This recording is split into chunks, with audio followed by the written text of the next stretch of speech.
If you want to change your life, what's more important? Discipline or motivation? Everyone tells you discipline. You are constantly told that you don't need motivation, you need discipline. But this is a fucking lie. Without motivation, discipline is just fragile consistency. The truth is, when you look into motivation science, what we find is quite surprising. The most disciplined people in the world are actually the most motivated people in the world. So here's 7 principles to build motivation so extreme that people begin to think of you as the most disciplined person in their life. And it won't even feel like you're trying to be disciplined. Alright, principle 1. So imagine you have a bank account with $5,000 and every day it replenishes. When you resist a temptation, $1,000 is removed. When you do something hard that you don't want to do, another $1,000 are removed. If you have to resist a temptation or do something that's hard, but you don't have money in the bank so you can't pay the fee, then you're going to give in to temptation or you're going to procrastinate the thing that you have to do. In other words, if you're broke, you're cooked. This means that you can only exercise your discipline a few times per day. And just think about the way that you're spending your money now. $1,000 gone when you have to pull yourself out of bed in the morning. Another $1,000 when you drag yourself to the job that you don't like going to. Another $1,000 when you had to resist scrolling on your phone. So it's no wonder that you struggle with discipline. And so by the time afternoon comes around, you don't have any money left. People with self-discipline don't have more willpower.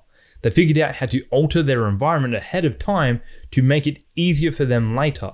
So it's not about resisting the cookies right now, it's about removing them from sight 2 days ago. Basically, you want to design your environment so that you can eliminate discipline as a factor. You're not going to be tempted by the cookies that you don't have.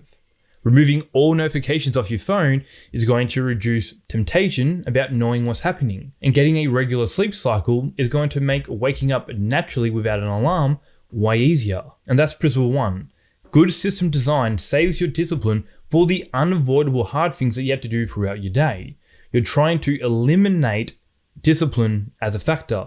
That's the goal. Alright, principle 2. Remember that cookie that you had a craving for just a few minutes ago? Well, that feeling of want and desire is dopamine being released in your brain. Dopamine is the internet's most popular neurochemical, and it's what motivates us towards our goals. Now, the reason why you won't get into your car and drive to the store to get the cookie that you don't have, even though you're craving it, is because of a perceived effort to reward ratio. Basically, you don't perceive the reward that you'll get from the cookie to justify the effort that you had to put in to get it. Now, you wouldn't say that not driving to the store required discipline. In fact, I would actually call it laziness because you weren't prepared to put the work in to get what you wanted. But this is good laziness because it moves you in the direction of your goal. Now, let's use a pretty extreme example to illustrate the opposite. We've all heard stories of people who suffer from substance addictions moving metaphorical mountains in order to get their drug. The brain perceives the reward of that drug so high that almost any effort is worth it. They're not using discipline to put the effort in, it's pure motivation. Now, obviously, I'm grossly simplifying addictions here, but I'm just trying to get at the point. So let's now talk about another extreme example, but in the opposite direction again. It's 5 a.m. and David Goggins, the most disciplined man on earth, is staring at his shoes for the last 30 minutes thinking, fuck man, I don't want to go run today. But then he puts on his shoes and he goes runs anyway. Why? Why does he do this? Well, it's because of the reward that Goggins gets, knowing that he's out there staying hard, while everyone else is getting soft in their warm bed sheets, crushes any effort that he has to do. It's not about running. It's never been about running. I hate running. It's the last thing that I want to do, and that's why I do it. See, Goggins is extreme.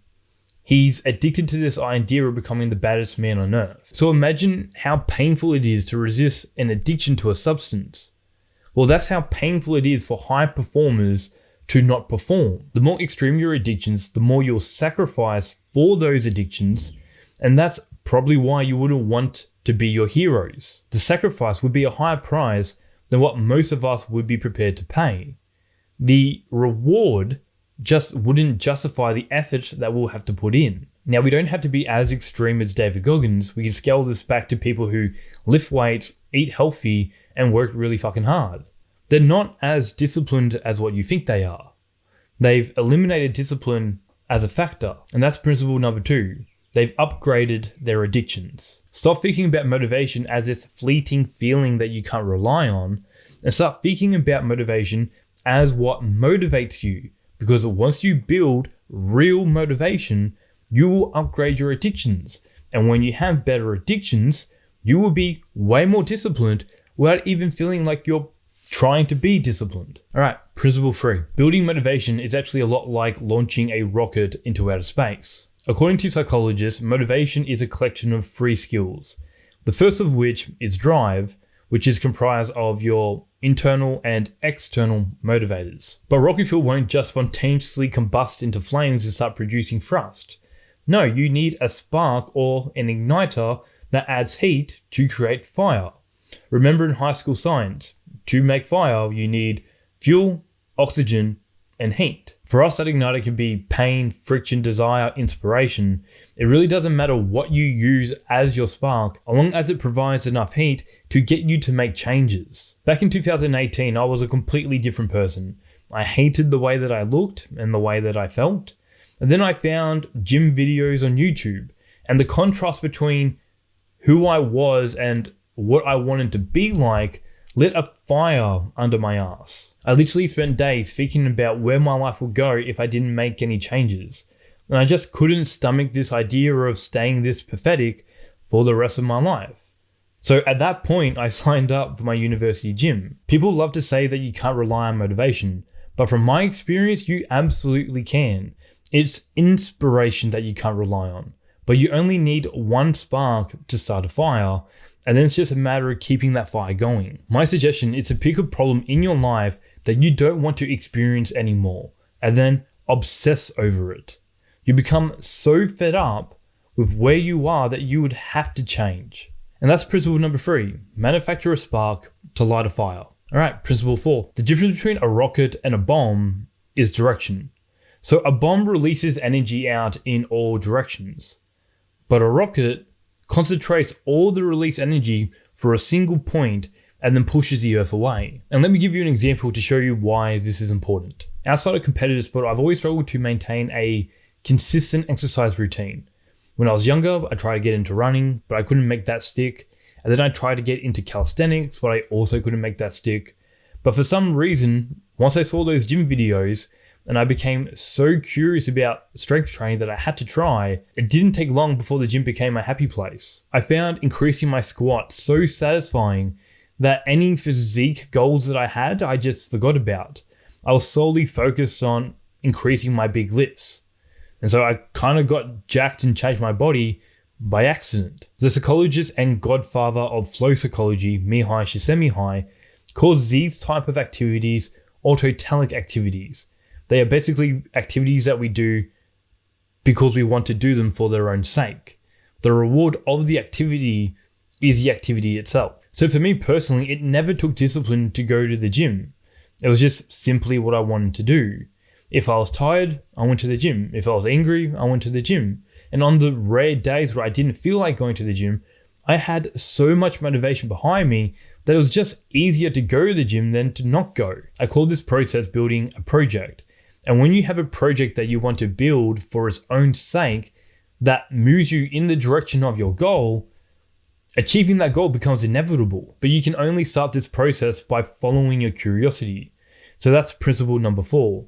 Use curiosity as your compass. All right, principle 5. Engineers put a lot of effort into designing their rockets to minimize as much air resistance as possible, because if they didn't, they would never make it to outer space. Meaning without the right systems and constraints, you're guaranteed to fail. For example, if I had to drive 1 hour to go to the gym, I don't think I would have been consistent enough to turn it into a project that I wanted to do. So I made the constraint that I'm only going to go to gyms in my local area. So you need to raise your awareness and think about where your resistance comes from so that you can design systems to minimize that friction. For example, if you notice that you're super tired after work and you don't feel like going to the gym, then more discipline and more willpower isn't the answer. Maybe instead you can take your gym gear to work with you so that you don't need to go to home first. Or you wake up a little bit earlier so that you go to the gym when your motivation or dopamine is highest. The thing with system design while we're talking about it is that it requires a lot of trial and error. Like you are going to experiment and you're going to fail a lot. And if you're not willing to go through that process of experimenting and failing and iterating, then I can guarantee you that you have a motivation problem, not a discipline problem. Because you either have the wrong goals and you need to change your goal, or you have the wrong solution and you need to change your solution, or you have the wrong priorities and you need to change your priorities. I'm in the process of writing that letter now. So if you want to get that before I make a video about it, then go to my Substack and you can start there. It'll be sent directly to your inbox. And that's principle number 5. Create systems to reduce resistance. All right, principle 6. How many SpaceX rockets have exploded at launch or crashed into the ocean before we saw these giant chopsticks catch them?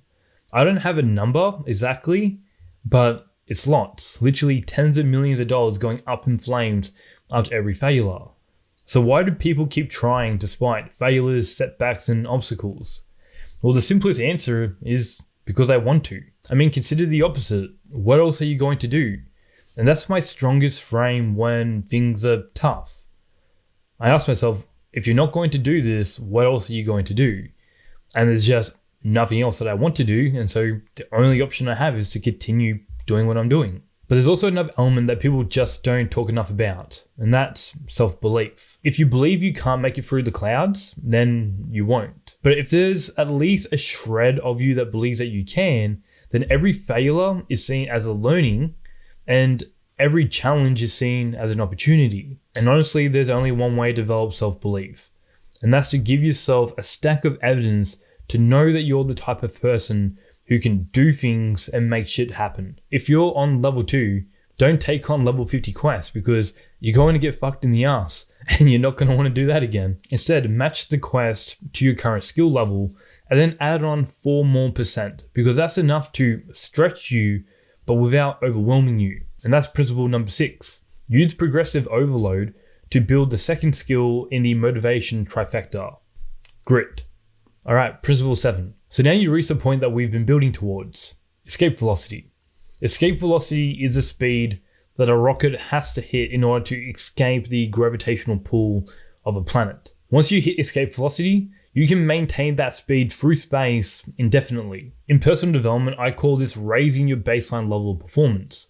The good days that you had 3 months ago are starting to look like your bad days that you have now. That's how you know that you're making real progress. And I don't say this to flex, but this is what a bad day looks like for me now. 2 to 4 hours of deep work, a 2-hour gym session, a walk or reading time, 2 to 3 nutritious meals with very limited junk, and 2 to 3 hours of screen time. A good day looks basically the same as this, but with improvements in focus and intensity. This happens because through this entire process, you've become a different person. You started to see yourself in a completely different way. In other words, the project that you have built has changed your identity. And that's principle 7. Your subconscious always wants to be consistent with your identity. And then you become disciplined without you even trying. 1 project, 3 months, that's all you need to become a completely different person. But here's the thing, your biggest enemy while you do try to build extreme motivation like this is your energy levels.